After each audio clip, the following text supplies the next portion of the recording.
Welcome everybody, I'm here with Stuart. Would you like to introduce yourself? My name is Stuart Gethner.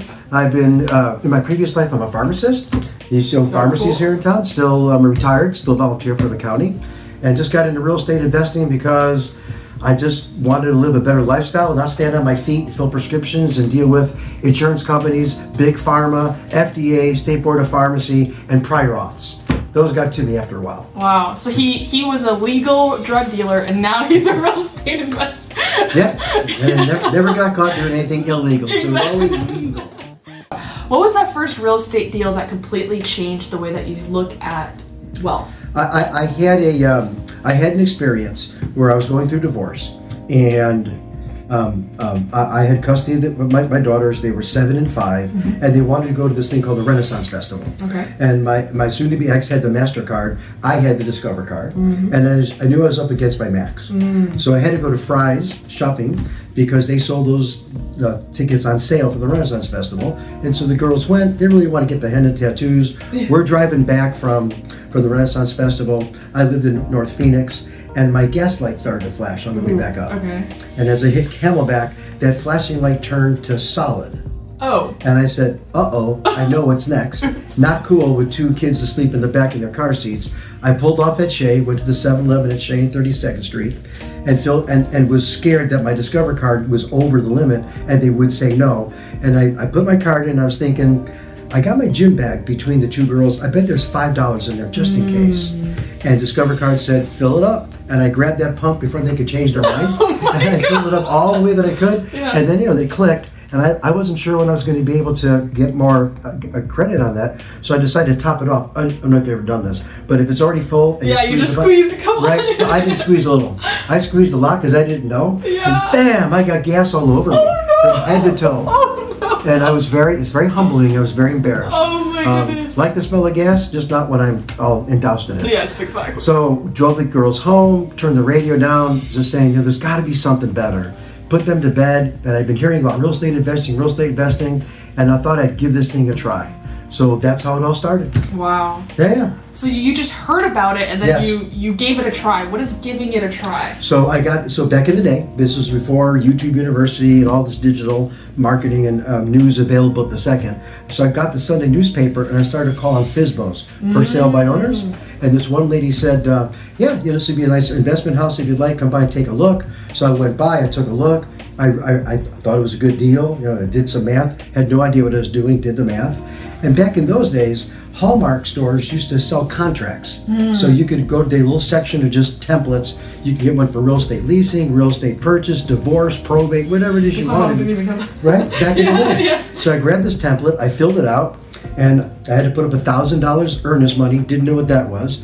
Didn't know what escrow was. Wow. Didn't know what a title company did. I put my $1,000 in, and then I was looking for funding, trying to find a bank that would fund me, and I came across a problem, and I got scared. My problem was my mindset. I don't know if this is going to work. I don't know. I'm scared. So I decided to cancel the deal. So I called the nice lady, and I said, this isn't going to work for me. I'm going to cancel. And she said to me, your earnest money is already hard. Oh. And I'm like, what does that mean? Yeah. She's like, you're past your due date. I'm going to be keeping your $1,000. Wow. And I got a $1,000 mistake and learned that lesson. So what I did next was I still went back to the pharmacy, and the one of my patients, we call patients, not customers, she said she was writing a book. She became very famous. Her name was Pamela Yellen. She wrote this book called Bank on Yourself. Okay. And she was telling me that she was writing this book, and I told her what I was trying to do and how embarrassed and humiliated I was losing $1,000. And she said, you got to meet this guy, this coach, this mentor. His name is Summers White. Okay. He lives here in Phoenix. He's the youngest bank president in America. He's a senator. He knows how to do books. He knows how to do real estate. You got to meet this guy. So I met him, and he said, yes, I could help you. Not a problem. $4,000 is my fee. I don't have $4,000. I just lost $1,000. Yeah. I don't have $4,000. So just like you, eating ramen noodles, trying to feed my kids as best as I could, script and save, brought him $1,000, and brought him his $4,000. And he said, okay, go find another deal. So I went and found another deal, wrote another offer, knew about the earnest money going hard, started getting scared again. And I said, okay, Summers, I think I'm going to cancel this. I'm nervous. And he said, I got your back. This is what you hired me for. Trust the process. Trust me. Yeah. Go ahead and pull the trigger. And I did, and I bought that house on a street called Portobello in Mesa, Arizona. Okay. And that was probably the best deal I ever made. And it wasn't the most profitable deal, but it was the best because if I didn't have him helping me, I'd probably be on the other side of the camera watching you, wondering how to get it all done. And I learned from that, there's some key takeaways. It's nice to have a coach, a mentor. I still have one today to just bounce ideas off. He calls himself a trusted advisor, having these, quality private conversations about some frustrations and challenges. Yeah. And it also gave me the confidence going forward that I evaluated my numbers correctly. Wow. How much do you think mindset versus, real estate technique, like for a lot of people that are just starting real estate, or want to get into real estate, a lot of people think that, I just don't know enough in terms of investing in real estate. So how much of it is mindset and how much of it is actually technique? So that's a great question. So I think mindset is important in everything we do. There's this, Henry Ford had this quote, if you think you can, you're right. If you think you can't, you're right. So mindset is everything.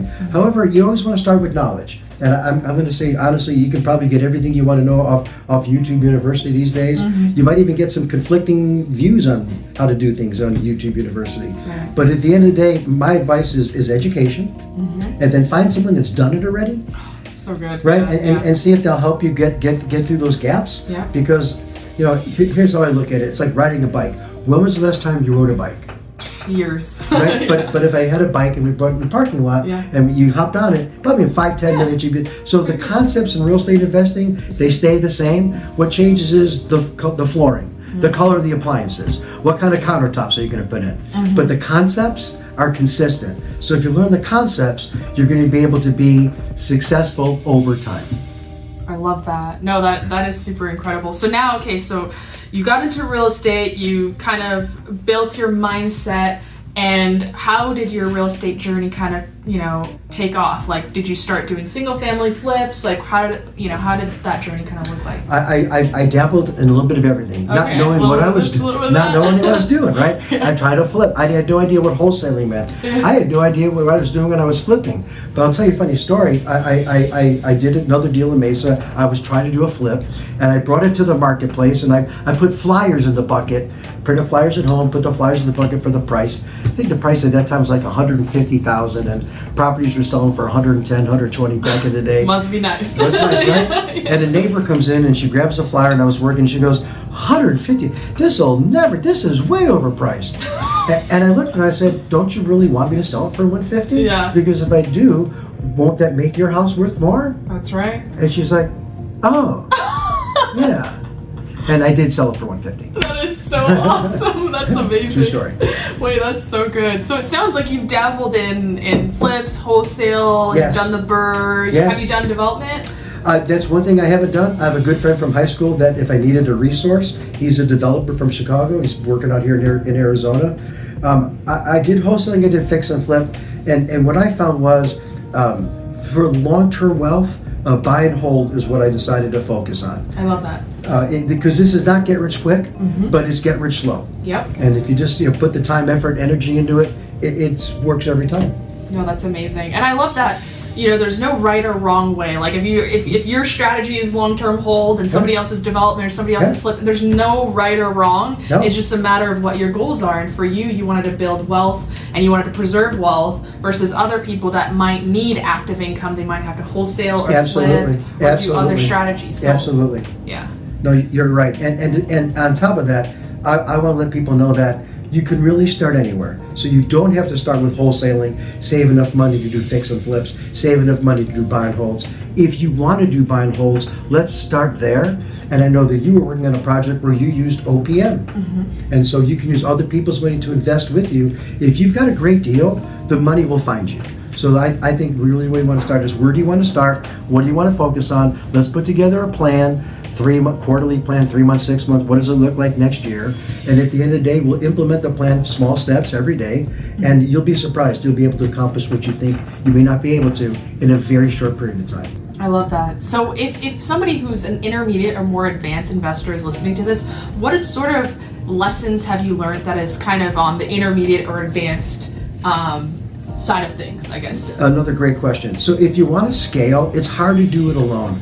I think one of the last fix and flips I did was in a very wealthy area of Mesa, Arizona, and my partner and I we made $160,000 on that deal. And so she got 80, I got 80, and what I learned was that 80 lasts for a period of time, and then you got to do it again, and then you got to do it again. So using other people's money to scale, I found is essential, and you don't have to be an expert at raising capital. What you have to be is have integrity, have confidence, have a good plan, and at the end of the day, I've looked at many business plans, and not one of them ever ended with, I'm going to go through divorce and go into Great Depression and lose all my stuff. Yeah. Not one business plan ever ended with, and my business partner is going to drain the bank account in the middle of the night and leave me empty. No plan ends like that, but that happens. So at the end of the day, investors invest in you. So as long as you're able to put together a good plan, a good property, and have integrity, you will find people that will invest in you. That's amazing. I absolutely love that. And when it comes to risk mitigation, like, do you have any contingency plans that you kind of, in your business model, that you kind of implement? Yeah, another great question. So I like to, when I teach and when I bring on clients, we talk about the difference between risks and just going for it, right? And so when you go to Vegas and you bet on black, that's taking a chance. Mm-hmm. We don't want to take chances. We like risks because we can mitigate our risks. So what I learned from being a pharmacist, owning business, entrepreneur, and business owners, they make their money when they buy. So if I was selling Tylenol at my pharmacies for $8 a bottle and Walmart's selling it for $6 a bottle, Walmart's going to sell the bulk of the Tylenol. I might sell a few. So I got to buy better. In real estate, we make our money when we buy. And so we want to buy below market. We want to buy discounts because there are things we can control. There are things we cannot control. We cannot control interest rates. We cannot control what the Fed's going to do. We cannot control inflation, but we can control our strategy. We can control how we buy, what we buy. And so for those that are intermediate and looking to scale and go forward, just remember you make your money when you buy, and then if the market adjusts itself, you're still going to be sitting pretty. I love that. And what would you say from your experience, because obviously you've taught quite a lot of investors, you've helped people scale, like what's the biggest mistake that you've seen in investors? Winging it. Winging it? Really? Just like blindly hearing things and then just going for it? I see this stuff on HGTV, I should do that, it's not as, and what they don't realize is there's a lot that goes on behind the scenes, right? And then, HGTV, 40 minutes into it, there's this big crisis, don't know if we're going to make any money, they go to commercial, they come back from commercial, we solved that crisis. So having a plan, having someone that's done it already be by your side is very helpful. A mentor, trusted advisor. There's an expression that says you never get hit by the bus you see coming. So their job is to keep you out of the way of those buses that are coming. They should know those buses are coming. You're going to make plenty of mistakes on your own. Maybe you learn from someone else who's already made some mistakes. I love that. So if anybody wants help with real estate and wants to contact you, how can they reach out to you? Feel free to give me a call on my phone. I answer my own phone, 480-443-4500, 480-443-4500. Contactstuart.com. I'd be happy to help you. Amazing. Thank you so much. Good work.